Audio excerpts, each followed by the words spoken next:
السلام علیکم ورحمۃ اللہ وبرکاتہ۔ الحمد للہ نحمده ونستعینه ونستغفره ونؤمن به ونتوکل علیہ ونعوذ باللہ من شرور انفسنا ومن سیئات اعمالنا من يهده الله فلا مضل له ومن يضلله فلا هادي له ونشهد ان لا اله الا الله وحده لا شريك له ونشهد أن سيدنا وسندنا وحبيبنا وكريمنا وشفيعنا ومولانا محمدا عبده ورسوله صلى الله على النبي وعلى آله وأصحابه وأتباعه وأزواجه وذرياته أجمعين، فأعوذ بالله من الشيطان الرجيم، بسم الله الرحمن الرحيم، تبارك الذي نزل الفرقان على عبده ليكون للعالمين نذيرا، وقال النبي صلى الله عليه وسلم من أحب سنتي فقد أحبني ومن أحبني كان معي في الجنة، او كما قال عليه الصلاة والسلام۔ اللہ تعالیٰ کا بے پناہ کرم ہوا، اس کا احسان ہوا، اس نے جمعہ کی ان گھڑیوں میں اپنے پاک بارگاہ میں حاضری کی توفیق عطا فرمائی۔ دعا کیجیے اللہ تعالیٰ ہم سب کے جڑنے کو، مل بیٹھنے کو، سننے سنانے کو قبول فرما لے، اور دعا کیجیے اللہ تعالیٰ جمعہ کی ان گھڑیوں کو ہم سب کے لیے رحمت کی، مغفرت کی گھڑیاں بنا دے۔ ربیع الاول کا مہینہ شروع ہو گیا ہے، اور جیسے ربیع الاول کا مہینہ شروع ہو جاتا ہے تو ہمارے ملک ہندوستان میں اور دوسرے ممالک میں نعتوں کی محفلیں منعقد ہوتی ہے، نعتیہ محفل، مجلسیں منعقد ہوتی ہے، سیرت النبی صلی اللہ علیہ وسلم کے جلسے منعقد کیے جاتے ہیں، دور دور سے مقررین کو بلایا جاتا اور رسول اللہ صلی اللہ علیہ وسلم کی سیرت بیان کی جاتی ہے اور سنی جاتی ہے۔ حضور پوری کائنات کے لیے نبی بنا کے بھیجے گئے، آپ پوری کائنات کی طرف نبی بنا کے بھیجے گئے۔ آپ صرف انسانوں کے نبی نہیں تھے، آپ پوری کائنات کے نبی تھے، ذرے ذرے کے نبی تھے، آپ پہاڑوں کے نبی، آپ دریا کے نبی، آپ درختوں کے نبی، آپ زمین کے نبی، آپ آسمانوں کے نبی، اور نبی جو آتے تھے وہ صرف انسانوں کے نبی ہوتے تھے، آپ جنات کے نبی، آپ فرشتوں کے نبی، پوری کائنات کی طرف اللہ تعالیٰ نے آپ کو نبی بنا کے بھیجا، پھر ہمیں اس نبی کا اللہ تعالیٰ نے امتی بنایا۔ مگر افسوس کے ساتھ کہنا پڑتا ہے صرف ربیع الاول میں قمقمے جلائے جاتے ہیں، لائٹنگ لگائی جاتی ہے، صرف ربیع الاول میں رسول اللہ کے تذکرے ہوتے ہیں، سیرت بیان کی جاتی ہے، اور ربیع الاول کا مہینہ گزرنے کے بعد میں پتہ ہی نہیں چلتا ہم کس نبی کے امتی تھے، معلوم ہی نہیں ہوتا ہمارے نبی کون تھے۔ اور کسی مسلمان کو اٹھا کے پوچھو حضور کی سیرت کے بارے میں نہیں بتا سکتے، حضور کی زندگی کے واقعات پوچھو نہیں بتا سکتے، آپ صلی اللہ علیہ وسلم کے حالات پوچھو، مسلمان رسول اللہ کی زندگی سے واقف نہیں ہے، حضور کی سیرت سے واقف نہیں ہے، رسول اللہ کے حالات مسلمان نہیں سنا سکتے۔ اس لیے ہماری یہ کوشش ہے اور ہم یہ چاہتے ہیں کہ حضور کی مختصر سیرت، حضور کی مکمل سیرت نہ کوئی بیان کر سکا، نہ قیامت تک بیان کر سکے گا۔ رسول اللہ صلی اللہ علیہ وسلم جب سے دنیا میں تشریف لائے، قیامت تک کوئی یہ دعویٰ نہیں کر سکتا کہ ہم نے رسول اللہ کی مکمل سیرت بیان کیا۔ حضور کی مختصر سیرت وہ ہمیں یاد ہو، ذہن نشیں ہو، اور دنیا کا بھی ضابطہ ہے آدمی کو جس سے محبت ہوتی ہے اس کی ہر چیز سے محبت ہوتی ہے۔ اگر ہمیں رسول اللہ سے محبت ہے تو حضور کی پوری زندگی سے محبت ہو۔ ہم اپنے باپ کی زندگی سے زیادہ رسول اللہ کی زندگی یاد رکھیں، اپنے ماں کی زندگی کے حالات سے زیادہ رسول اللہ کی زندگی کے حالات ہمیں یاد ہونا چاہیے۔ اور کوئی ہم سے پوچھے رسول اللہ کی زندگی کے بارے میں تو ہم شوق سے اور محبت سے حضور کی زندگی کے واقعات سنائیں۔ حضور صلی اللہ علیہ وسلم دنیا میں تشریف لائے، آپ دنیا میں آئے، آپ دنیا کے سب سے زیادہ پاکیزہ نسل میں آئے، حضور دنیا کے سب سے زیادہ پاکیزہ نسل میں دنیا میں تشریف لائے، پاکیزہ خاندان میں۔ آپ جیسا خاندان پاکیزہ نہ دنیا میں اس سے پہلے تھا نہ قیامت تک آئے گا۔ حضور سب سے زیادہ پاکیزہ خاندان میں اور اچھے خاندان میں اور اچھی نسل میں دنیا میں تشریف لائے۔ آپ صلی اللہ علیہ وسلم حضرت اسماعیل کے خاندان سے، رسول اللہ صلی اللہ علیہ وسلم حضرت اسماعیل کے خاندان سے، حضرت ابراہیم کے خاندان سے، پھر یہ نسب آگے بڑھتا ہے اور حضرت آدم علیہ السلام تک پہنچتا ہے۔ حضرت آدم علیہ السلام تک جو نسل پہنچتا ہے وہ حضرت اسماعیل سے، حضرت ابراہیم سے، پھر حضرت آدم علیہ السلام سے جا کے یہ نسل ملتا ہے۔ آپ کے جد امجد، آپ کے داداؤں میں حضرت ابراہیم علیہ السلام، اسی لیے رسول اللہ صلی اللہ علیہ وسلم جب معراج میں تشریف لے گئے، آسمانوں میں نبیوں سے ملاقات ہوئی تو ہر نبی نے کہا اے نبی آپ کا آنا مبارک ہو، اے نیک نبی آپ کا آنا مبارک ہو۔ لیکن جب حضرت ابراہیم سے ملاقات ہوئی تو حضرت ابراہیم نے کہا میرے بیٹے اور نیک بیٹے اور میرے اچھے بیٹے آپ کا آسمانوں میں آنا مبارک۔ آپ صلی اللہ علیہ وسلم کا نسب حضرت ابراہیم علیہ السلام تک جا کے ملتا ہے اور حضرت ابراہیم سے حضرت آدم علیہ السلام تک جا کے ملتا ہے۔ اللہ تعالیٰ نے نبیوں کو جنت کی مٹی سے بنایا۔ یہ صرف تقریر نہیں ہے، واز نہیں ہے، آپ اسے یاد رکھیں، اس بات کو ذہن میں رکھیں اور دل کی تختی پہ نوٹ کریں۔ اللہ تعالیٰ نے تمام انبیاء کو جنت کی مٹی سے بنایا۔ جنت کی مٹی پاکیزہ مٹی، جنت کی مٹی خوشبودار مٹی، جنت کی مٹی سب سے اچھی مٹی۔ اللہ تعالیٰ نے تمام انبیاء کو جنت کی مٹی سے بنایا۔ ہمیں اور آپ کو اور عام انسانوں کو اللہ تعالیٰ نے عام مٹی سے بنایا، عام مٹی سے بنایا، اور تمام انبیاء کو اللہ تعالیٰ نے جنت کی مٹی سے بنایا۔ جنت کی مٹی پاکیزہ، نبیوں کی خصلت بھی پاکیزہ، ان کی عادتیں پاکیزہ ہوتی ہیں۔ ایک عربی کا مقولہ ہے جس میں کہا گیا اصل آدمی اپنی اصل کی طرف لوٹتا ہے، ہر چیز کل شیء یرجع الی اصلہ، ہر چیز اپنے اصل کی طرف لوٹتی ہے۔ آدمی اصل کی طرف جاتا ہے، کوئی آدمی کچھ کر لیتا ہے تو لوگ کہتے ہیں ان کے باپ دادا بھی ایسے تھے، ان کا خاندان ایسے تھا۔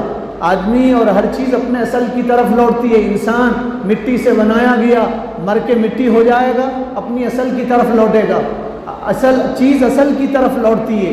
انبیاء جنت کی مٹی سے پیدا کیے گئے، ہم اور آپ عام مٹی سے پیدا کیے گئے۔ عام مٹی میں کدورت ہوتی ہے، عام مٹی میں بدبو ہوتی ہے، عام مٹی میں گندگی ہوتی ہے، عام مٹی میں جلن حسد ہوتا ہے، اسی لیے انسانوں میں بو ہوتی ہے اور انسانوں میں کدورت ہوتی ہے اور گندگی ہوتی ہے اور غلاظت ہوتی ہے۔ اور انبیاء اللہ تعالیٰ نے ان کو جنت کی مٹی سے بنایا، اس لیے ان میں خوشبو ہوتی ہے، ان میں پاکیزگی ہوتی ہے، ان میں ان کے اچھے اخلاق ہوتے ہیں۔ انبیاء ان کو اللہ تعالیٰ نے جنت کی مٹی سے بنایا، اس لیے وہ خوشبودار ہوتے ہیں، ان میں گندگی نہیں ہوتی۔ عام انسانوں کو اللہ تعالیٰ نے عام مٹی سے بنایا اور انبیاء کو اللہ تعالیٰ نے جنت کی مٹی سے بنایا۔ انبیاء کی نسل ہے حضرت ابراہیم علیہ السلام۔ حضرت ابراہیم علیہ السلام کی نسل میں اللہ تعالیٰ نے رسول اللہ صلی اللہ علیہ وسلم کو پیدا کیا۔ حضرت ابراہیم عراق کے تھے، عرب کے نہیں تھے۔ حضرت ابراہیم علیہ السلام ابراہیم عراق کے تھے، ملک شام کے تھے، فلسطین کے تھے، عرب نہیں تھے۔ بعض لوگوں نے لکھا حضرت ابراہیم کی زبان عبرانی زبان تھی، ابراہیم علیہ السلام کی عربی زبان نہیں تھی۔ عربوں کی 3 قسمیں ہیں۔ ایک قسم کہا جاتا ہے مستعربہ، وہ عرب جن کو بعد میں عربی سکھائی گئی۔ ایک وہ عرب جن کو بعد میں عربی سکھائی گئی، ان کی زبان عربی نہیں تھی، زبان ان کی دوسری تھی، انہوں نے عربوں سے زبان سیکھا، ان کو مستعربہ کہا جاتا ہے۔ حضرت ابراہیم علیہ السلام کے خاندان کو عدنانی خاندان کہا جاتا ہے۔ حضرت ابراہیم علیہ السلام کے خاندان کو عدنانی زبان، عدنانی خاندان، اسماعیلی خاندان، مستعربہ خاندان کہا جاتا ہے۔ حضرت ابراہیم علیہ السلام کے خاندان آج سے 4,500 سال پہلے ابراہیم علیہ السلام عراق کے اور نامی شہر میں پیدا ہوئے۔ پھر اللہ تعالیٰ نے حضرت ابراہیم کو نبی بنایا۔ حضرت ابراہیم نے ہجرت کیا، حضرت ابراہیم ہجرت کر کے ملک شام آئے، فلسطین آئے۔ پھر حضرت ابراہیم کی شادی ہوئی حضرت ہاجرہ سے۔ حضرت ابراہیم بوڑھے ہو گئے تھے، بچے نہیں تھے، دعا مانگتے تھے، یوں کہتے تھے یا اللہ مجھے اولاد عطا فرما، نیک اولاد عطا فرما۔ اللہ تعالیٰ نے ان کا نکاح کرایا حضرت ہاجرہ سے۔ بوڑھے تھے حضرت ابراہیم، حضرت ہاجرہ 22 سال کی تھی۔ اللہ تعالیٰ نے بڑھاپے میں ان کو اولاد دیا، انہوں نے اپنے بیٹے کا نام اسماعیل رکھا۔ اللہ تعالیٰ نے حکم کیا ابراہیم اپنے بیٹے اسماعیل کو اور بیوی کو وہاں چھوڑو جہاں ہم حکم کرتے ہیں۔ حضرت ابراہیم اپنے بیٹے کو لے کے چلے، اسماعیل کو، اور بیوی کو لے کے چلے جہاں آج خانہ کعبہ ہے، جہاں آج زمزم کا کنواں ہے، وہاں پہنچے۔ اللہ تعالیٰ نے فرمایا ابراہیم چھوڑو اپنے بیوی اور بچے کو اور یہاں چھوڑ کے چلے جاؤ۔ حضرت ابراہیم نے کچھ نہیں کہا، اللہ سے نہ شکوہ کیا، نہ شکایت کی، نہ رونا رویا، نہ یہ کہا یا اللہ بڑھاپے میں آپ نے اولاد دیا پھر اولاد کو چھوڑنے کا حکم دے رہے۔ آپ اللہ کے نبی تھے، نبی اللہ کے حکم کے آگے اپنا سر تسلیم کر دیتے اور اپنی گردن جھکا دیتے، اور نبی اللہ کے حکم کے آگے کچھ نہیں کہتے۔ اللہ نے فرمایا یہاں چھوڑو بیوی اور بچے کو، تو چھوڑ کے چل پڑے۔ پیچھے سے ہاجرہ نے کہا کہاں جا رہے ہو، کس کے نام پہ چھوڑ کے جا رہے ہو؟ حضرت ابراہیم نے کچھ نہیں کہا۔ جب بیوی نے پوچھا کیا اللہ کے حکم سے چھوڑ کے جا رہے ہو، تو حضرت ابراہیم نے کہا ہاں اللہ کی مرضی سے چھوڑ کے جا رہا ہوں۔ تو اس ایمان والی عورت نے دامن چھوڑا اور یوں کہا جاؤ اللہ ہمیں ضائع نہیں کرے گا، جو اللہ آگ میں آپ کو بچا سکتا ہے وہ اللہ اس بیابان جنگل میں ہماری حفاظت کرے گا۔ حضرت ابراہیم چلے گئے، چھوٹے بچے کو چھوڑ کے گئے، شیرخوار بچے کو، دودھ پیتے بچے کو، اکیلی عورت کو چھوڑ کے گئے۔ کہاں چھوڑ کے گئے؟ رشتہ داروں کے پاس، عزیز و قریب کے پاس۔ کہاں چھوڑ کے گئے؟ شہر میں، دیہات میں؟ کہاں چھوڑ کے گئے؟ جنگل میں چھوڑ کے گئے، پہاڑوں کے درمیان چھوڑ کے گئے۔ کہاں چھوڑ کے گئے؟ ایسی جگہ جہاں پانی کی ایک بوند نہیں تھی۔ کہاں چھوڑ کے گئے؟ جہاں نہ انسان تھا نہ انسان کی ذات تھی، کالے کالے پہاڑ تھے۔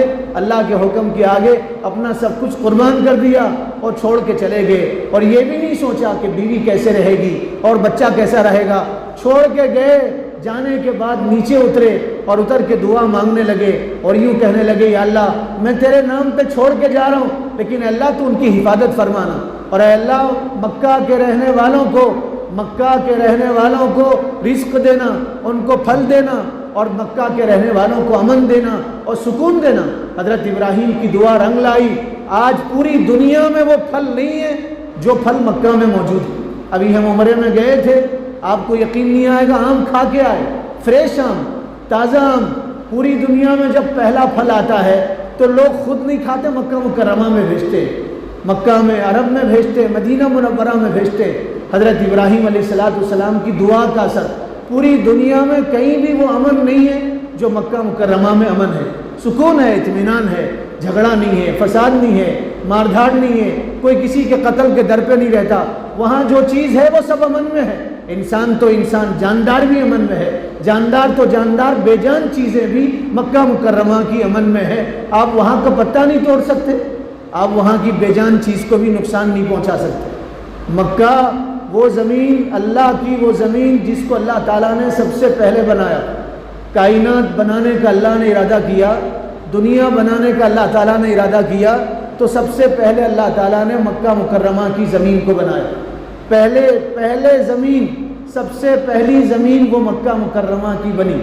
دنیا بنانے سے پہلے اللہ تعالیٰ نے مکہ کی زمین بنایا، پھر اسی زمین کو پھیلا کے دنیا بنا دی۔ اور حضور نے فرمایا سب سے پہلا پہاڑ وہ جبل ابو قبیس کا پہاڑ ہے۔ پوری دنیا کا سب سے پہلا پہاڑ وہ جبل ابو قبیس کا پہاڑ ہے۔ مکہ کے سامنے ایک پہاڑ تھا، اب تو پہاڑ ختم ہو گیا، اب اس جگہ پہ بادشاہ کے محل بنائے گئے، اور وہ اس جگہ پہ اماموں کے گھر بنائے گئے۔ امام سب سے پہلے وہاں آتا ہے، اس کے بعد پھر مکہ میں خانہ کعبہ میں نماز پڑھانے کے لیے آتا ہے۔ تو جس جگہ پہ بادشاہ کا محل ہے وہ جبل ابو قبیس ہے۔ حضور نے فرمایا اللہ تعالیٰ نے سب سے پہلے پہاڑ جبل ابو قبیس کو بنایا، بعد میں دوسرے پہاڑوں کو بنایا۔ اور حضور نے فرمایا جبل ابو قبیس یہ جنت کا پہاڑ ہے، اٹھا کے جنت میں داخل کر دیا جائے گا۔ مٹی کا ہے، گارے کا ہے، پتھر کا ہے، لیکن جب دنیا فنا ہوگی تو اللہ تعالیٰ جبل ابو قبیس کو اٹھا کے جنت میں داخل کریں گے۔ سب سے پہلا گھر اللہ کا وہ خانہ کعبہ ہے، سب سے پہلا گھر خانہ کعبہ ہے، سب سے پہلا پہاڑ وہ جبل ابو قبیس ہے۔ حضرت ابراہیم نے اپنی بیوی اور بچے کو جہاں آج خانہ کعبہ ہے، زمزم کا کنواں ہے، وہاں چھوڑا اور چھوڑ کے چلے گئے اور دعا مانگ کے چلے گئے۔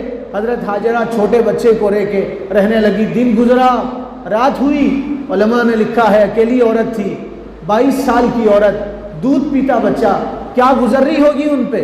جب رات ہوئی تو جنگل کے درندے چیخنے لگے اور چلانے لگے اور آوازیں آنے لگی، شیر کی آواز آنے لگی، لومڑیوں کی آوازیں آنے لگی، اور درندوں کی اور چرندوں کی آواز آنے لگی۔ حضرت ہاجرہ گھبرائی نہیں، نبی کی بیوی تھی، نبی کی ماں تھی۔ حضرت ہاجرہ نے ایک عصا اپنے ہاتھ میں لیا اور کھڑی ہو گئی صفا پہاڑی پہ اور چیخ کے کہنے لگی تمہیں معلوم ہے میں کون ہوں؟ میں خلیل اللہ کی بیوی ہوں، میں ابراہیم خلیل اللہ کی بیوی ہوں، میں اللہ کی بندی ہوں، میں نے اللہ کو رب مان لیا، میں اسماعیل کی والدہ ہوں۔ اور کہا چپ ہو جاؤ اور ہمیں ڈرانا بند کر دو، ہم اللہ کے علاوہ کسی سے نہیں ڈرتے۔ کیا بول تھے ایمان والی عورت، کہنے لگی ہم اللہ کے علاوہ دنیا کی کسی طاقت سے نہیں ڈرتے۔ تو سارے درندے خاموش ہو گئے۔ بعض لوگوں نے لکھا ہے پورے درندے چل کے آئے اور خانہ کعبہ کے اطراف میں بیٹھ گئے اور خاموش بیٹھ گئے۔ وہ پرندے اپنی زبان سے کہنے لگے ہاجرہ ہمیں معلوم ہے تم نبی کی بیوی ہو، خلیل اللہ کی بیوی ہو اور اللہ کی بندی ہو۔ کہنے لگے ہم اس لیے نہیں چلا رہے تھے کہ ہم آپ کو ڈرانا چاہتے تھے، ہم تو آپ کی حفاظت کرنا چاہتے تھے۔ فرمایا ہم آپ کی حفاظت کے لیے آئے ہیں۔ حضرت ہاجرہ مکہ میں رہنے لگی، جہاں مکہ نہیں تھا، کوئی شہر نہیں تھا، گاؤں نہیں تھا، گھر نہیں تھا، کوئی انسان نہیں تھا، اکیلی عورت دودھ پیچھے بچے کے ساتھ رہنے لگی۔ 2-3 دن گزر گئے، ساتھ میں جو کھانا تھا وہ ختم ہو گیا، کھجور ختم ہو گئی، ستو ختم ہو گئے اور جو سامان تھا وہ سب کچھ ختم ہو گیا۔ بچہ بھوک سے بلبلانے لگا، حضرت ہاجرہ دوڑنے لگی۔ اللہ تعالیٰ نے حضرت ہاجرہ سے کہا جاؤ بچے کے پاس اور بچے کے پیروں تلے دیکھو وہاں سے پانی نکل رہا ہے۔ حضرت ہاجرہ گئی تو حضرت ہاجرہ نے دیکھا زمین سے پانی نکل رہا ہے۔ علماء نے لکھا ہے اللہ تعالیٰ نے حضرت اسماعیل کے پیر رگڑنے پہ جبرائیل سے کہا تھا جبرائیل جاؤ وہاں پر مارو جہاں اسماعیل پیر رگڑ رہے ہیں، وہاں پر مارو جہاں اسماعیل پیر رگڑ رہے ہیں۔ حضرت جبرائیل کا پر لگا، اسماعیل کے پیر لگے اور رسول اللہ کا لعاب آب زمزم میں پڑا۔ اس لیے آب زمزم جنت کے پانی سے افضل، کوثر و تسنیم کے پانی سے افضل، جنت کے پانی سے افضل، بلکہ دنیا کے پانی میں سب سے افضل پانی وہ زمزم کا پانی ہے۔ زمزم کا پانی سب سے افضل پانی ہے۔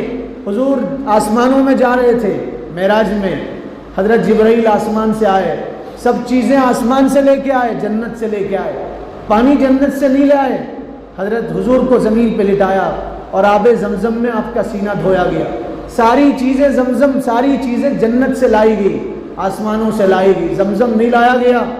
اللہ چاہتے تو آسمان کا پانی جبرائیل کو دے کے بھیج سکتے تھے، اور چیزوں کے ساتھ جبرائیل جنت کا پانی لا سکتے تھے، لیکن جبرائیل جنت سے پانی نہیں لائے۔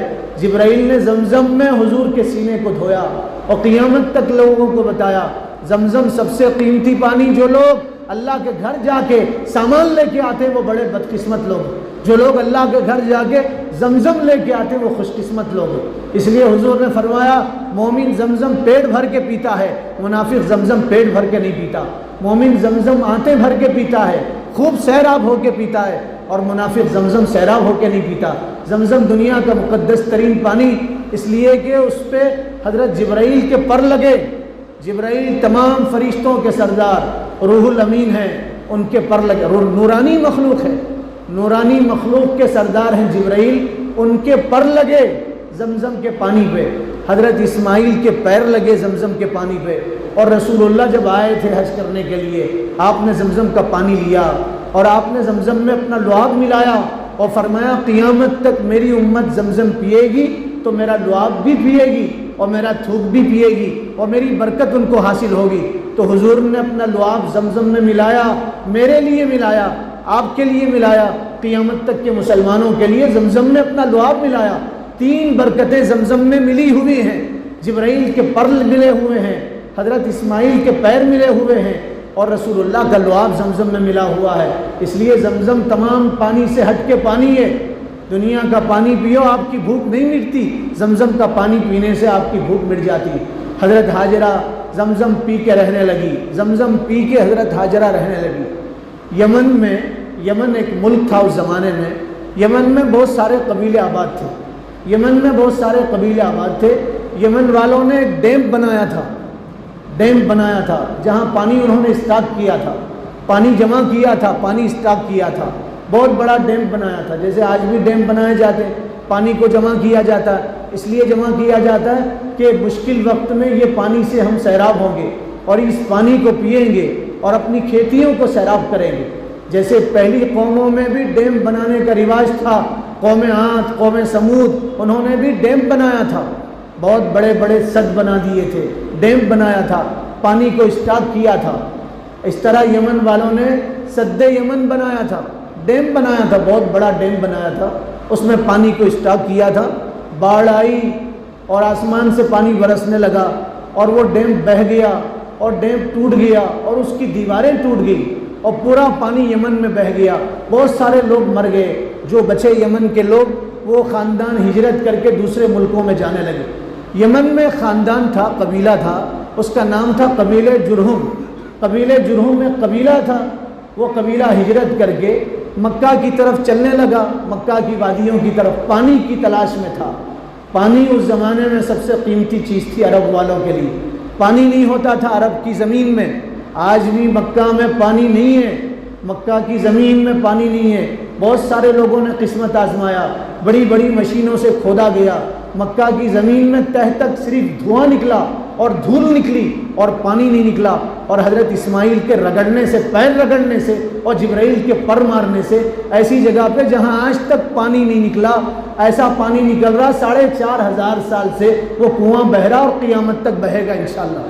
حضرت اسماعیل کے پیر رگڑنے سے اس زمین پہ پانی نکل رہا۔ پانی قیمتی چیز تھی، آج بھی عرب میں پیٹرول سستا ہے، آپ کو پیپسی سستی ملے گی، پانی مہنگا ہے، پانی مہنگا ہے عرب میں، پانی نہیں ہے وہاں کی سرزمین میں۔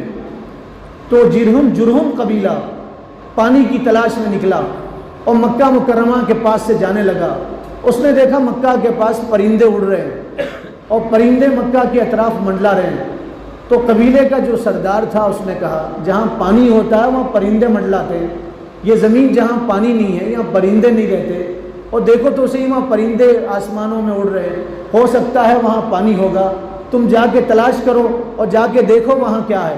تو کچھ لوگ گئے اور جا کے انہوں نے دیکھا تو دیکھا ایک عورت بیٹھی ہے اور ایک بچہ ہے اس کے گود میں، اور پانی زمین میں سے بہہ رہا ہے اور وہ عورت پانی خود پی رہی ہے اور بچے کو پلا رہی، یہ خوش ہو گئے اور قبیلے کے سردار کے پاس گئے اور جا کے کہنے لگے سردار خوش ہو جاؤ، وہاں پانی ہے اور زمین کے اوپر پانی ہے اور پانی کا چشمہ بہہ رہا ہے اور کوئی نہیں ہے، اکیلی عورت ہے اور اس کے گود میں چھوٹا سا بچہ ہے۔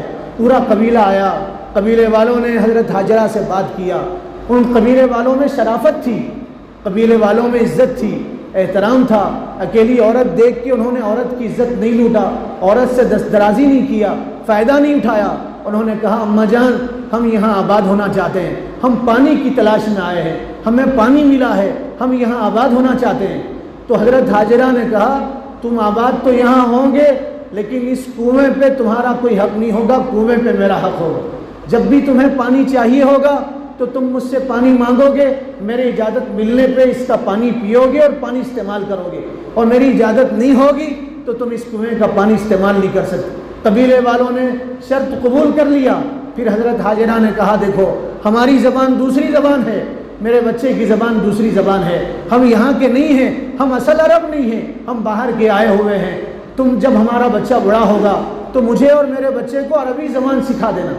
اصل جو عرب ہیں، اصل جو عرب وہ یمن کے عرب ہیں، اصل جو عرب یمن کے عرب ہیں، عرب کے عرب اصل نہیں ہے، یمن کے اصل عرب ہیں۔ حضرت حاجرہ اصل عرب نہیں ہے، حضرت ابراہیم اصل عرب نہیں ہے، حضرت اسماعیل اصل عرب نہیں ہے، یہ تو باہر سے آئے ہوئے ہیں، اس لیے ان کے خاندان کو مستعربہ کہا جاتا ہے۔ مستعربہ کے معنی وہ عرب جو باہر سے آئے اور آ کے انہوں نے عربی زبان سیکھا اور وہیں آباد ہو گئے اور ان کی نسلیں وہیں پلی اور بڑی اور وہ عرب میں منتقل ہو گئے، ان کو مستعربہ کہا جاتا ہے۔ حضرت ابراہیم اصل عرب نہیں ہے، یہ قبیلہ جرہم قبیلہ یہ اصل عرب ہے۔ تو انہوں نے حضرت حاجرہ سے کہا ہم آپ کے بچے کو عربی سکھائیں گے، آپ کو سکھائیں گے۔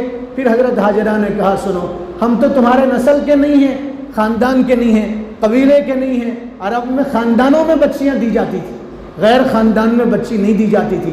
رسول اللہ صلی اللہ علیہ وسلم نے اس رسم کو توڑا اور بتایا خاندان دیکھ کے بچیوں کو مت دو، اخلاق دیکھ کے بچیوں کو دو، دینداری دیکھ کے بچیوں کو دو، حسب نسب کوئی معنی نہیں رکھتا۔ قیامت میں حسب نسب نہیں چلے گا، قیامت میں شرافت چلے گی، تقویٰ چلے گا، کردار چلے گا، دینداری چلے گی، قیامت میں نماز پن چلے گا، قیامت میں دینداری چلے گی، محبت چلے گی اللہ رسول کی، اس کے علاوہ خاندان نہیں چلے گا۔ تو فرمایا دیکھو میرا بچہ جب بڑا ہوگا تو اپنے خاندان کی بیٹی سے میرے بچے کا نکاح کر دینا۔ قبیلہ جرہم نے یہ شرط قبول کیا اور قبیلہ جرہم وہاں آباد ہو گیا، قبیلہ جرہم وہاں آباد ہو گیا۔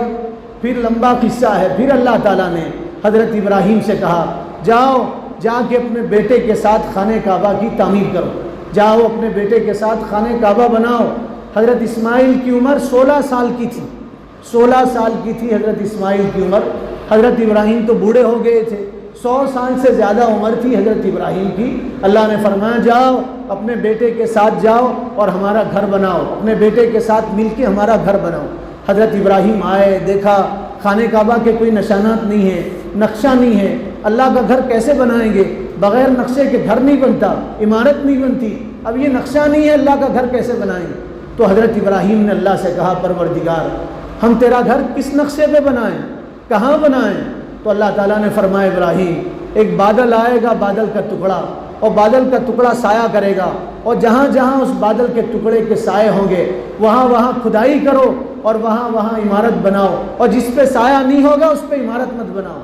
بادل کا ٹکڑا آیا, اس نے سایہ کیا اور اس کی چھاؤں زمین پہ پڑی, اور جہاں جہاں اس کی چھاؤں پڑی حضرت ابراہیم علیہ السلام کھدائی کرنے لگے. کچھ دن کھدائی کے بعد اس کے جو پرانے کھنڈرات تھے, کھدائی کے بعد پرانی جو عمارت تھی اس کے آثار نمودار ہوئے. پورے خانہ کعبہ کا نقشہ باہر آ گیا, اور یہ وہ خانہ کعبہ کا نقشہ تھا جس کو حضرت آدم نے بنایا تھا. حضرت آدم علیہ السلام نے جس کو بنایا تھا. نوح علیہ السلام کے زمانے میں خانہ کعبہ بہہ گیا تھا, اس کی عمارت بہہ گئی تھی, اس کا نقشہ ختم ہو گیا تھا. طوفان نوح میں نوح علیہ السلام کے زمانے میں اب حضرت ابراہیم بنانے لگے تو اس کی بنیادیں باہر آ گئی. اللہ نے فرمایا اب اس پہ خانہ کعبہ بناؤ. حضرت ابراہیم علیہ السلام اپنے 16 سال کے بیٹے کے ساتھ خانہ کعبہ بنانے لگے. پتھر مخصوص پہاڑوں سے لائے جاتے, ہر پہاڑ کا پتھر نہیں لیا جاتا, وہ پہاڑ کے پتھر لیے جاتے جو جنتی پہاڑ تھے, اس کے پتھر لیے جاتے اور خانہ کعبہ کی بنیاد مضبوط کی جاتی. عمارت بڑھنے لگی, دیواریں اونچی ہونے لگی, تو اللہ تعالیٰ سے حضرت ابراہیم نے کہا پروردگار یہاں کوئی سیڑھی نہیں ہے, اور کہا پروردگار عمارت اونچی ہو گئی ہے, اب ہم اس سے آگے نہیں بنا سکتے. تو اللہ تعالیٰ نے آسمان سے ایک پتھر بھیجا, آسمان سے اللہ نے ایک پتھر بھیجا, فرمایا ابراہیم اس پتھر پہ کھڑے رہو, اور جیسے جیسے عمارت جیسے جیسے دیوار بڑی ہوگی یہ پتھر اونچا ہوتا چلا جائے گا, اور یہ پتھر بڑا ہوتا چلا جائے گا. اللہ کی شان دیکھیے, اس کی قدرت دیکھیے.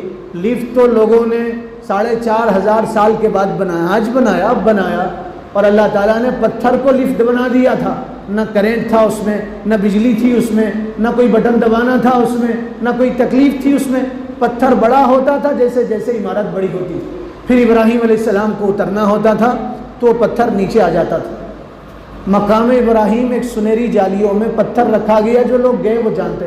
خانہ کعبہ کے سامنے سنہری جالیوں میں, کانچ میں, شیشے میں پتھر رکھا گیا, پتھر رکھا گیا. اس کو مقام ابراہیم کہا جاتا ہے, اس کو مقام ابراہیم کہا جاتا ہے.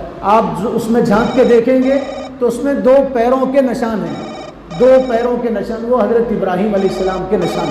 پہلے جو نشان تھے وہ کم تھے, پہلے جو نشان تھے وہ کم تھے.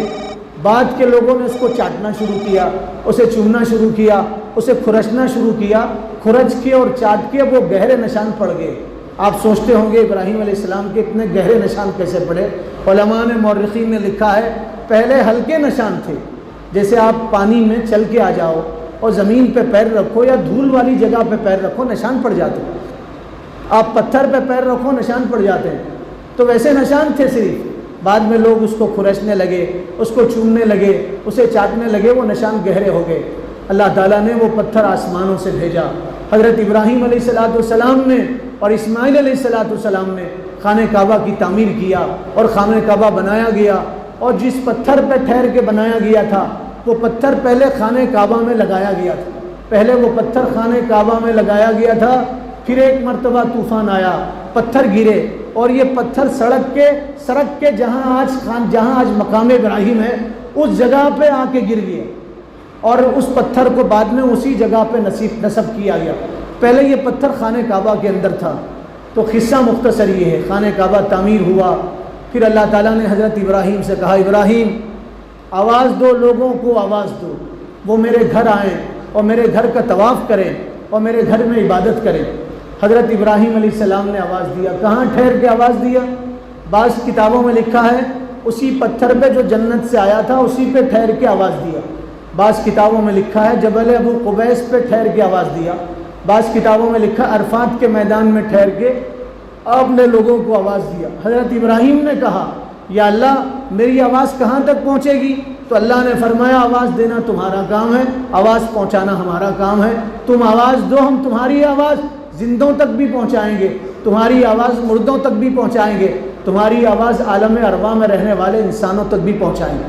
حضرت ابراہیم علیہ السلام نے آواز دیا، پھر لوگ دنیا کے کونے کونے سے آنے لگے اور خانہ کعبہ میں عبادت کرنے لگے۔ سنو میرے بھائیوں، حضرت ابراہیم علیہ السلام کے زمانے میں خانہ کعبہ میں سب لوگ توحید پرست تھے، سب لوگ توحید پرست تھے، سب ایک اللہ کے ماننے والے تھے، شرک نہیں تھا، بت پرستی نہیں تھی، دوسروں کو پوجا کرنے والے نہیں تھے، ایک اللہ کو ماننے والے لوگ تھے پورے خانہ کعبہ میں، اور کئی ہزار سال تک صرف ایک اللہ کو ماننے والے لوگ رہے خانہ کعبہ میں۔ دوسرا کوئی آدمی نہیں تھا، کوئی دوسری ذات نہیں تھی، کوئی دوسرا طبقہ نہیں تھا، کوئی دوسرا مذہب نہیں تھا، سب لوگ دین حنیف پہ تھے، ایک اللہ کی عبادت کرتے تھے، ایک اللہ کے سامنے سر جھکاتے تھے۔ خاندان میں خانہ کعبہ کے سرداروں میں ایک آدمی پیدا ہوا، اس کا نام تھا عمرو ابن لوہی۔ عمرو ابن لوہی ایک آدمی پیدا ہوا، وہ بڑا ہوا، وہ خانہ کعبہ کا سردار بنا، وہ خانہ کعبہ کا متولی بنا، اور خانہ کعبہ میں جو لوگ حج کے لیے آتے تھے ان کو پانی پلاتا تھا، ان کو پانی میں ملا کے شہد پلاتا تھا، ان کی خوب خدمت کرتا تھا۔ وہ آدمی تاجر تھا، تجارت کی غرض سے ملک شام گیا۔ ملک شام میں عمالقہ ایک قوم تھی، قوم عمالقہ، اس سے اس کی ملاقات ہوئی، اور اس کی ملاقات بڑی آگے بڑھی، مخالطہ ہوا، یہ ان سے دوستی میں آگے بڑھ گیا، محبت ہو گئی۔ قوم عمالقہ بت پرست قوم تھی، ان کے پاس مختلف سائز کے اور مختلف چیزوں کے بت بنے ہوئے تھے، سونے کے بت تھے، چاندی کے بت تھے، تانبے کے بت تھے، پتھر کے بت تھے، بڑے بت تھے، چھوٹے بت تھے۔ جیسے آپ دیکھ رہے ہیں ہمارے ہندوستان میں آج کل چھوٹے بت ہیں، بڑے بت ہیں، چوراستوں پہ رکھے ہوئے، گھروں میں رکھے ہوئے، لوگ جیبوں میں رکھ کے گھوم رہے ہیں، چھوٹے چھوٹے بت جیبوں میں رکھ کے گھوم رہے ہیں۔ اس زمانے میں قوم مالکہ کے پاس بھی ایسے ہی بت تھے۔ تو یہ عمرو ابن لوہی، اس نے بتوں کو دیکھا، یہ ان سے متاثر ہوا، کہنے لگا یہ کیا ہے؟ تو انہوں نے کہا، قوم مالکہ نے کہا ہم میں جو بڑے لوگ تھے، ہمارے جو بڑے بزرگ تھے مر گئے تھے، ہم ان کے بت بناتے اور ان کی پوجا کرتے تاکہ ہمارے جو لوگ ہیں ان کی روحیں خوش ہو جائیں، ان کی بت کے سامنے ہم پوجا کرتے اور چڑھاوے چڑھاتے تاکہ جو ہمارے بڑے مرحوم تھے، بزرگ تھے، وہ خوش ہو جائیں، اس لیے ہم یہ ایسا کام کرتے ہیں۔ اب یہ ان کی باتوں سے متاثر ہوا، یہ مکہ کچھ بت لے کے آیا، لوگوں کو جمع کیا، لوگوں سے کہا دیکھو ہم تو ایک اللہ کی عبادت کرتے ہیں، لیکن جو ہمارے بڑے بزرگ تھے ہم ان کی تصویر بنائیں گے، بت بنائیں گے اور ان کے سامنے جھکیں گے، وہ خوش ہوں گے اور اللہ سے ہماری سفارش کریں گے۔ تو اس زمانے میں بت پرستی کا آغاز ہوا۔ حدیث میں ہے حضور نے فرمایا اول من ولد الشرک، سب سے پہلے جس نے بت پرستی شروع کیا وہ عمرو ابن لوہی تھا، عمرو ابن لوہی۔ حضور نے فرمایا اس سے پہلے بت پرستی نہیں تھی، شرک نہیں تھا، اس نے سب سے پہلے بت پرستی شروع کیا اور خاندان کے لوگوں کو جمع کیا، قبیلے کے، اور کہا بھائی ہر خاندان کا ایک ایک بت ہونا چاہیے۔ پھر ہر خاندان کا ایک ایک بت ہوا، پھر کہا ہر آدمی کا ایک ایک بت ہونا چاہیے، ہر آدمی کے پاس ایک ایک معبود تھا۔ کسی شاعر نے کہا کھڑے رہتے ہیں لیٹے رہتے ہیں، کھڑے رہتے ہیں لیٹے رہتے ہیں، یہ کیسے خدا ہے جو معبود سے بڑے رہتے ہیں؟ عجیب خدا ان کے خدا بنائے گئے۔ پھر اس نے یہ چال چلا، کہنے لگا کہ آپ کو بت بنانا ہو تو مکہ کی زمین سے مٹی لے جا کے بت بنائیں گے، اور مکہ کے پتھروں سے آپ بت بنائیں گے، باہر سے بت نہیں بنائیں گے۔ اب لوگ اس کے پاس آتے، وہ مکہ کی مٹی بیچتا تھا، پتھر بیچتا تھا، معبود بنائے جانے لگے۔ پھر اس نے سب کو جمع کیا، کہا ہر خاندان کا ایک ایک بت خانہ کعبہ میں نصب کریں گے۔ ہر خاندان کا ایک ایک بت خانہ کعبہ میں نصب کیا گیا، 360 بت نصب کیے گئے۔ ہر خاندان کا بت تھا، ہر دن کا ایک معبود تھا، سال کے 360 دنوں کا ایک ایک معبود خانہ کعبہ میں نصب کیا گیا۔ اسی سے بت پرستی شروع ہوئی اور اسی سے شرک شروع ہوا۔ اس سے پہلے کوئی شرک نہیں تھا اور اس سے پہلے کوئی بت پرستی نہیں تھی۔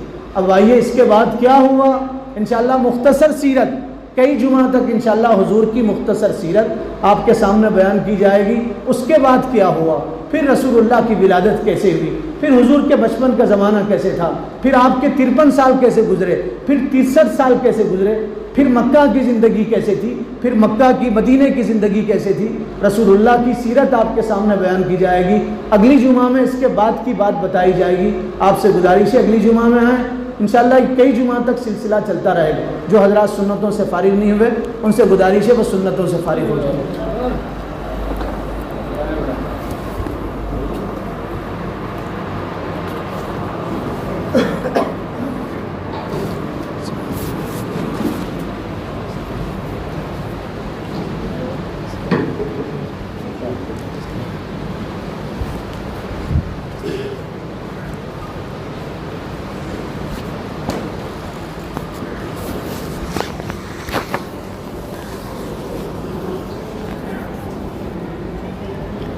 گاڑی سے آتے ہیں. ہاں جی چلے آپ میں چھوڑ دوں ادھر ہی جا رہا تھا آپ جاتے ادھر ہی جاتے ادھر ہی جا رہا تھا چھوٹے چلو.